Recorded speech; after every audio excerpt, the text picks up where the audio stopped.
All right, welcome to KX News on the Go. I'm Chance Sicklin. Thank you for joining us. Things officially got started in the courtroom Tuesday for the trial of the woman accused of murdering her roommate, Anita Knudsen. But it wasn't without a fight from Nicole Rice's defense team. Rice's attorney started with an 11th hour motion for dismissal with an alternative request to postpone the trial again. However, the judge did shoot down the defense's request and quickly moved to begin testimony.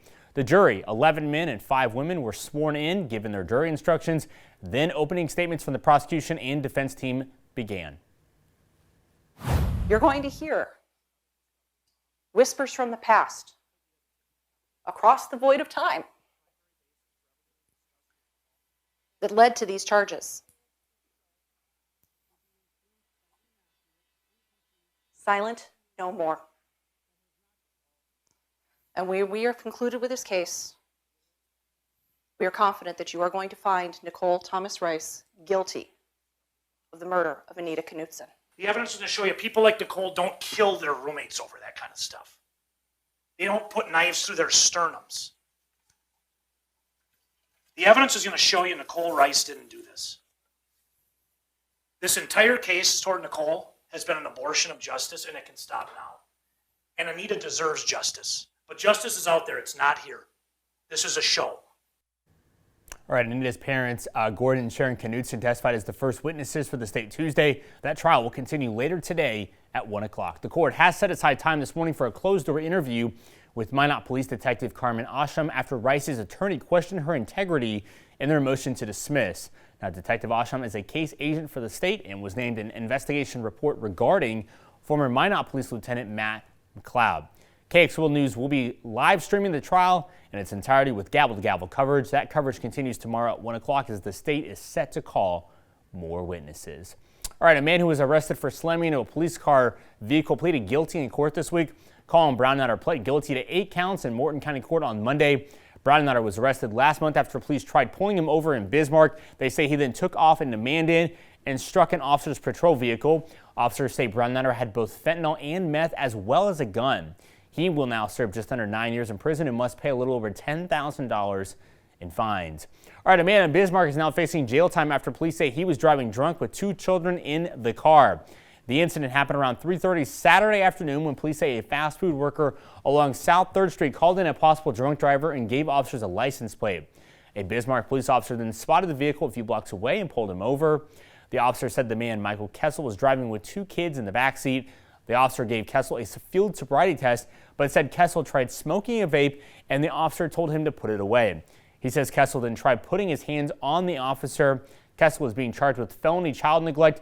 When an officer searched Kessel's vehicle, the officer says he found over 50 empty alcohol containers in the center console and the driver's side door. 48 of them were single-shot whiskey containers and the other 4 were cans of beer. Now, Kessel was in Burleigh County Court on Monday. So far, his trial is scheduled for July 11th. Let's check in with Andre with a quick check of the forecast. Andre? Well, thank you so much, Chance. And we are seeing those chilly temperatures here in Williston at this time with temperatures at 18 degrees and the winds are out of the north and west at 7 miles per hour with that wind chill being at 9 degrees. So it's a little bit of that Arctic air bite, if you will. And as we get into our Minot area, we are also seeing temperatures at 19 degrees and the winds are out of the west at 12 miles per hour and that wind chill remains at 7 degrees. So winter is still letting us know, hey, I'm still here, but this is the last full day of the winter season. It is hard to believe it. We made it, folks. Now, looking here at our current storm team radar, we are continuing to see the clouds decrease from the north towards the south, and this is just going to continue to be the overall trend throughout our day today, so that is something to watch out for sure. Now, as we head over into our current temperatures, our temperatures right now are mainly in the teens and 20s at this time, exception there in Newburgh where it is 4 degrees. And the reason why we're seeing this cooler temperatures is because of the northerly flow, and we are seeing those winds around 5 to 15 miles per hour at this time. And that's bringing those wind chills being in the single digits and the teens, so it is a rather cool start to our day. Now we are seeing this area of high pressure that is to our west, and it will continue to move its way towards the east, and it's going to help warm those temperatures out throughout the day today and into the first day of spring for the 2025 season. And we will see those partly cloudy skies ahead of a fast moving cold front as we get into our Friday morning into our early Friday afternoon, and this could provide us with ever so slight precipitation chances. So that's something we're going to be watching very closely. But other than that, it is going to remain on the cloudy side during the day on Friday nonetheless.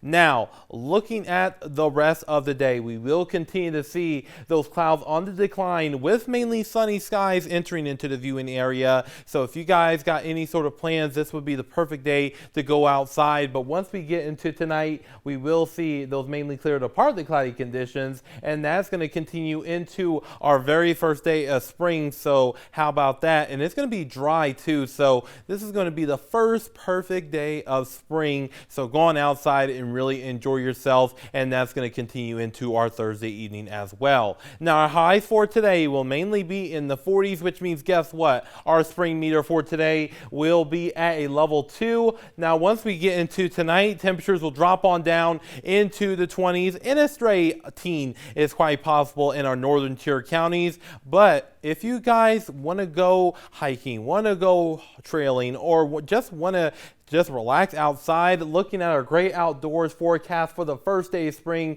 we'll start out in the 20s, so you may need a light jacket. But once we get into our 11 o'clock hour, we will see those temperatures increase into the 40s and then into the 50s as we head into our evening hours. Now looking here in Williston, we will see that spring overall pattern over the next several days, with temperatures climbing back up from the 40s on Friday into the 50s on Saturday, with those small precipitation chances as we head into the weekend. So that's something we're going to be watching very closely here. Now for Dickinson, we're going to see a similar pattern with those temperatures going up and down into the 40s and the 50s, especially there on Thursday. Now here in the Magic City, we will see those temperatures remain on the nice side. Now it's going to be in the 30s on Friday, which is slightly below normal for this time of year. But however, we will see those conditions warm up through the weekend, and that same thing goes here in Bismarck. So chance things are feeling on the spring side right now.